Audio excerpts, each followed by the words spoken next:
always fun to come out to, but I guess off of a bowl win, off of a win against Florida, off of a win against the way you did against Miami, just how much more excited are you to come out on the road with that behind you? I mean, it's obviously exciting to be around our fan base. A lot of momentum around the program.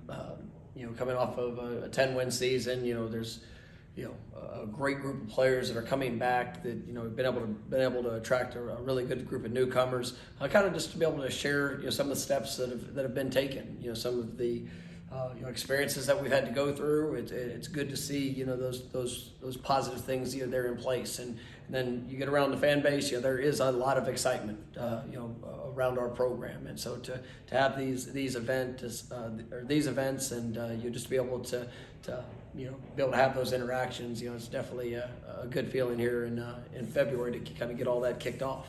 AZ Thomas and Darius Washington accompanied you. How nice to bring some locals out and have the chance of interacting with the fan base. No, it's great, and just for guys that are, Darius, who's been around the program for a long time and has just been such a weapon for us, just in his versatility and all that he can do, and just a great young man.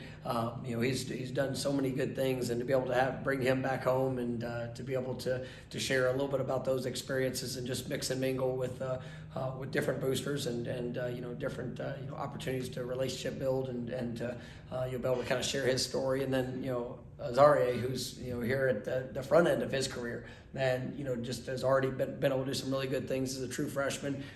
Just his growth, his development, and obviously the overall experience. So it's good to have two guys that are at different stages within their career and their timeline here at Florida State, and both those experiences are great to be able to share, and just for those guys to be able to represent the program. Not only are they great players on the field, but who they are off the field, something I'm really proud of. With all the pressure that's on college football coaches these days, it seems like a lot of these events have kind of been pushed aside or discontinued. Why do you think it's so important to kind of get out? I mean, I love being around our fan base. I love being around our supporters. It's it takes everybody for our program to continue to push and to continue to grow the way that we want it to. And for me, I want everybody to be a part of that process too. And you can talk about the story. Anybody can get on and watch media or watch games and do that. But it's another thing when you get to have those face-to-face interactions and to build the relationships for me to feel and see the excitement. And really, it's just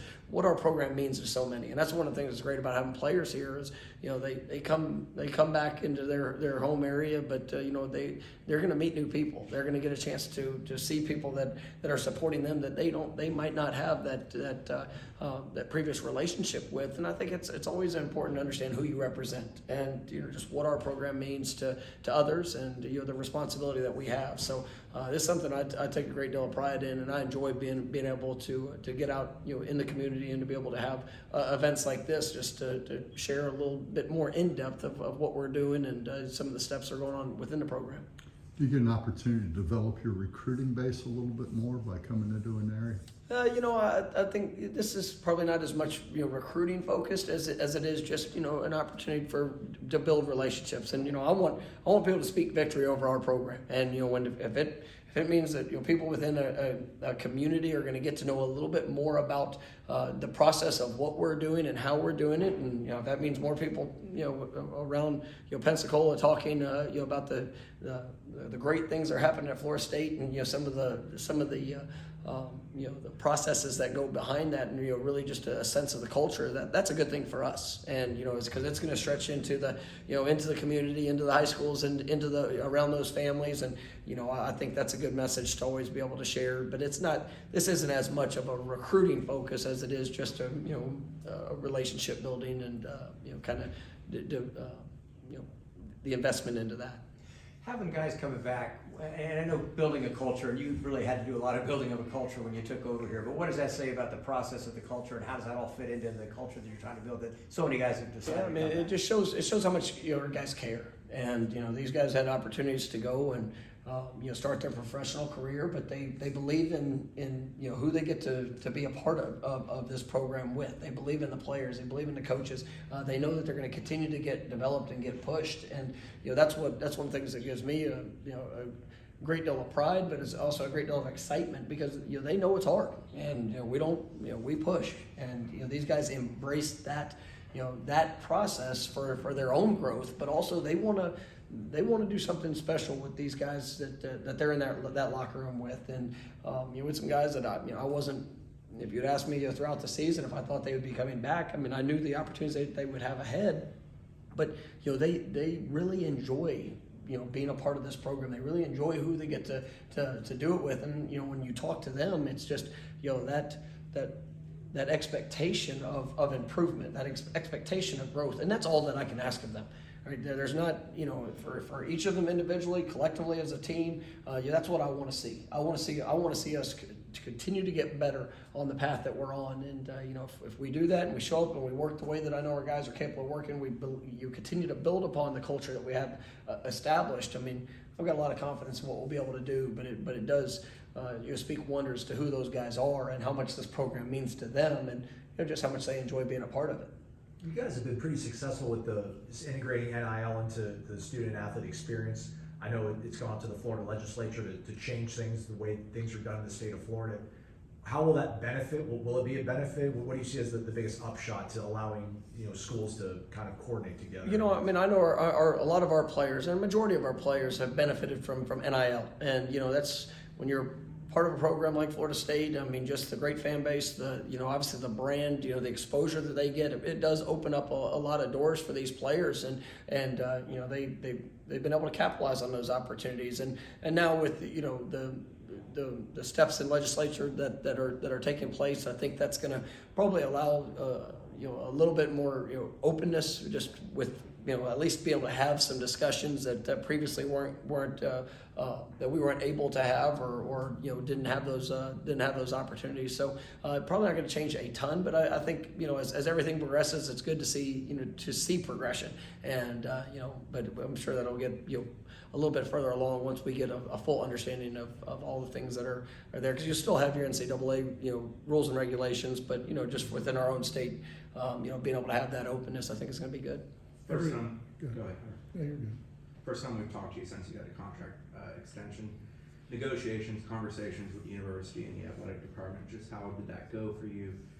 What was positive about that experience, and obviously the outcome of them entrusting the program to you through 2029? Well, I mean, I'm grateful for the opportunity, and I've always been grateful for the opportunity to be able to lead this program, and just from the first day that I came here to as we've gone through these first few years, and just the belief in what we're doing and how we're doing it. The growth that you've seen in all areas, on the field, off the field, how our guys are representing Florida State, and just the support from the president, the board of trustees, Michael Alford, as athletic director. I mean, in all places. I mean, that is something that I'm honored to have that opportunity, and I'm grateful for the support that they've given and the belief that they've shown, and not just where we are, but where we're going. And I don't get a whole lot into the negotiation part, but I mean, it was important to me that that the administration knew that this is where I wanted to be, and it was when you look at the longevity of the extension, that was something that that I desire, because I really love it here, and I love the being in Tallahassee. I love representing Florida State. I love the potential of where we're going and what that's going to mean for like I said, when I came here, it wasn't just for a quick fix. We wanted to do this the right way, and I believe we have. And it's been a real journey. It's been a real process. There's been good, there's been bad, but the foundation is something that I've never lost focus on, is making sure that we set and establish that the right way, so that as we have experienced some success, now it's about building upon that and being able to sustain that and grow to the elite level, to where this program ultimately needs to be. And like I said, I'm grateful for the administration for seeing that growth, believing in those steps, and knowing what's ahead with what we're doing. The guys coming back, they came back for a reason, right? Do you have to remind them of that, or are they focused to know that that's why they came back? I'm very transparent in that process, because it is. I try to gather information for guys as they're going through their decision-making process, and that's all I want to do, is present them the information of, hey, these are the opportunities from all that I can help them understand that would be ahead, and but there's no doubt the opportunity, if they come back, it's coming down to work. It's coming down to improvement. It's coming down to their growth and development, so they can be the best that they can possibly be. And so there's no shortcut to that. And so it's when they decide to come back, I basically promise them it's going to be the hardest thing they've ever done, because I'm going to push them to a higher level because I have more time with them. And I tell players all the time, I'm going to give them the best that I have and push them to all the things I know that they can do. But with each day that goes on, my expectations continue to grow of them, because I want to see that improvement. I want to see the growth. I want to see the leadership in all areas. And so probably the thing I've been most pleased with, in the course of the first month, and I think we're going in our fourth, fifth week, here in the winter program, has been our best players, you are seeing them work to the highest level that I've seen them work, because they do have confidence. They have confidence and expectation, that leadership where it's not just me holding the standard and saying this is what it needs to be. They're trying to push themselves, and hold other teammates accountable to that. And we've got, I think it's 18, 19 newcomers that have joined the program. 10 high school players and 9 transfers. Hoping those guys get acclimated, and we have a really good group of guys that have come into the program, and so you see that really from all sides. But I think we're having a great start to our winter program, and we got to do a great job of it. As we now transition to having 2 tour duty workouts a week, rather than just one for the first 4. And now it's really going to kind of accelerate that process as we go up to spring ball, and then once we hit spring practice, it's going to carry that for those 15 practices, and making sure that we get all the things done and accomplished that we need throughout the spring semester. But I've been really pleased with the mindset and the work, because they knew the expectation, but I see them applying that in what they're trying to do. So it doesn't take a whole lot of reminders. How have the newcomers done in tour duty and the workout program, especially the transfers, because they've obviously been in the college game? Yeah, I think it's a shock to everybody. It's we try to tell them in the recruiting process, how we operate, what we do, the things that they can try to can expect. But until you go through it, it's you don't really know. But I think these guys have done a remarkable job, and you get the initial shock of it, and then ultimately it's about getting better. And I don't expect any of them to come in and be a finished product, and these guys have done a really, really good job, and a lot of them come in shape, and have continued to grow and develop in a very short period of time, since they've been here. But what I like is I see their confidence growing. I see the just the camaraderie that they have with each other, and just how they're jumping into this team and this culture, and really trusting that process for them just to improve each time that they get out there on the field. And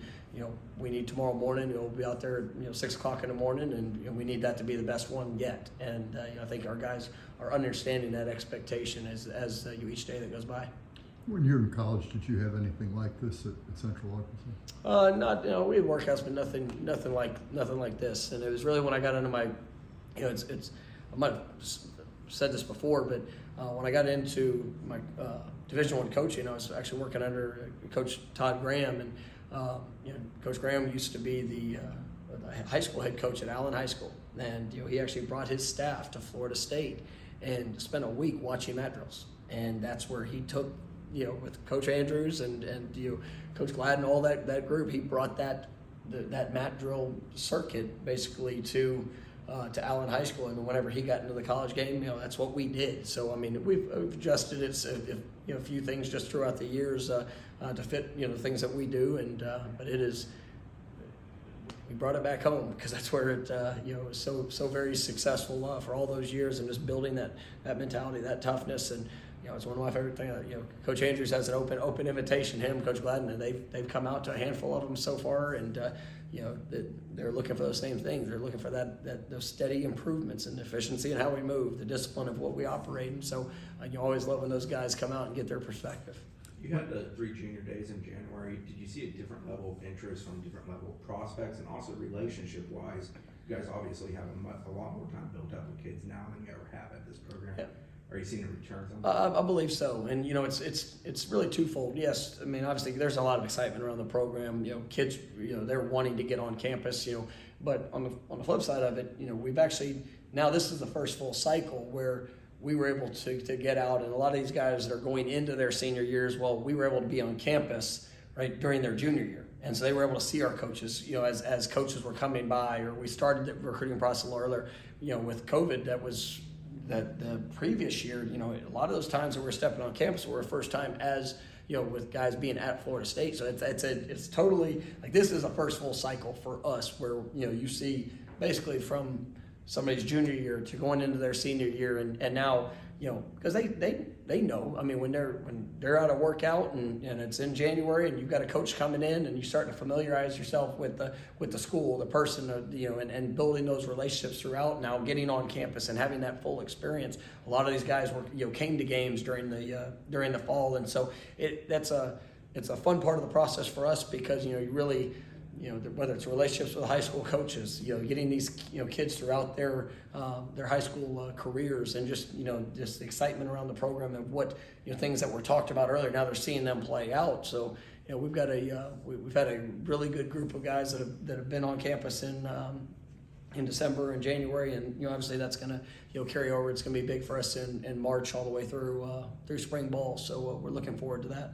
How good's it been for Brock to be in that room with, you know, AJ's been in it for a year, but two much older quarterbacks, and just kind of the conversation, I imagine, has to be. No, I mean, it's great. You know, just as like, you know, when you have that leadership there, it's been, you know, like you said, I mean, it's one thing to say Jordan, because you see Jordan, he's been through so much and he's done so much, and, you know, he's really, you know, he is the head of that room. But, you know, when it comes to the players, but then you also have Tate, who's had multiple years, and it's been, you know, he's had the different experiences from being thrown out there as a true freshman, probably before, you know, any of us where he was ready to have to do that. But, you know, you also see his progression and growth, and then, you know, obviously AJ having last year, and so to have that group to kind of bring Brock along, I mean, he's hit the ground running. He's doing a wonderful job in the meetings. You know, really, you know, just in the workouts. I mean, he's tough, and I mean, he's athletic. He's doing the things that we want from him. Now we'll get to the football part of it, you know, once we get started with practice. But I mean, you know, when it comes to the mental part, I mean, he had a really good foundation coming in. But you know, I think he's doing a really nice job here, you know, as we're getting kick started. Patrick Surtain, how did that kind of come about, bringing him on staff, and what does he bring in terms of technical aspects and recruiting? I mean, it's, you know, Pat's great, and you know, you go back. It always goes back to relationships, and, you know, that was one of the few places when I first, you know, got the job here that I was able to get out to in that first January. And you know, we had a previous relationship, you know, just with you know, a couple connecting you know, people, you know, I guess acquaintances that I'd known of him, and, you know, there had been a couple of his players that had came up to a previous stop when I was at Memphis, and so I knew of him. You know, obviously when I came here, was able to build a relationship, whether it was, you know, there in person. You know, we talked on the phone multiple times. You know, just you know, as when he was the head coach at American Heritage, and then, you know, obviously he got the opportunity to go and you know, be in the National Football League, and you know, when we had the opportunity, it was not something I knew that, you know, where his interest would be, but you know, I knew as a man, as a developer, as a you know, obviously the knowledge of the game, you know, just who he was, that there would, you know, just from the beginning, I thought this could have a chance to be a really special fit. And then, you know, obviously as you know, the first phone call, I mean, it was something he was really excited about, and you know, for a lot of the reasons I know he's already shared with me, just to, you know, to be able to make an impact. And, you know, you feel that from the day that he stepped foot on campus, and it was, you know, as we went through the interview process, and you know, kind of, you know, just getting to know more about the situation, and him being able to ask questions, and, you know, us being able to just, you know, just the confirmation that this was the right fit and the right man for the job. I mean, I think it's been an absolute home run. You know, our players, you know, he's so, you know, the technical aspect of the game. He's a great teacher. You know, his knowledge, personal knowledge, him as a coach, as a leader. You know, he's been a head coach, so he's learned how to, you know, work with a lot of different personalities. You know, his personal experiences and things that he's learned throughout the years, and been able to implement. You feel the players and how they are embracing, you know, the things that he's asking them to do, but it still always comes down to the relationship. And I think that's the greatest quality that he has. Is just, I mean, he's a wonderful man, and you know, he's a developer of talent, but also a developer of men. And you know, he's been wonderful for our staff so far. We've hit a quarter after. You want to take one more, Coach? Yeah, we'll get one more if that's good. Yeah, I wanted to ask you about the linebacker position. At Florida State over the last 5 years or so, we haven't been able to recruit a lot of linebackers, but this class you got 3. What's your philosophy about the linebacker position? What are you looking for? And What we're looking for, I mean, we're looking for playmakers and guys that, in today's age of college football, that position and what they're being asked to do, and for guys having to be able to play in space, obviously the physicality of it, guys that can run sideline to sideline, that versatility is really important to us. And this last year we took a big step, and you saw guys, obviously with Tatum coming in, that was he was a great player for us. But you also see Kalen DeLoach and his development, DJ Lundy, his development. We took guys that were really at other positions too, like a Brennan Gant that was able to move from safety down to linebacker as his body has grown and developed. And so I really like what I'm seeing there. Unfortunately, Steven Dix was injured, but I think he's having a really good spring to see where he's gonna go. Omar Graham was a young man that we signed him, and we knew we wanted to sign a high school player in a transfer last year because we had guys coming back, but we wanted to really have that balance. And I mean, Omar's done a remarkable job. I think he's going to be a great player here. And then in this year's class, we're going to have we could have 2 or 3 linebackers that are in their last year, or potentially in their last year here. And so being able to get 3 younger guys that I think all have great versatility, but all have a unique skill sets in what they can do, how they run, the physicality, the playmaking ability that they show. So I'm excited about that group that we have, and they're going to be able to learn under some really talented players, but also bring a great deal of competition into that room. All right, guys. Thanks. Absolutely.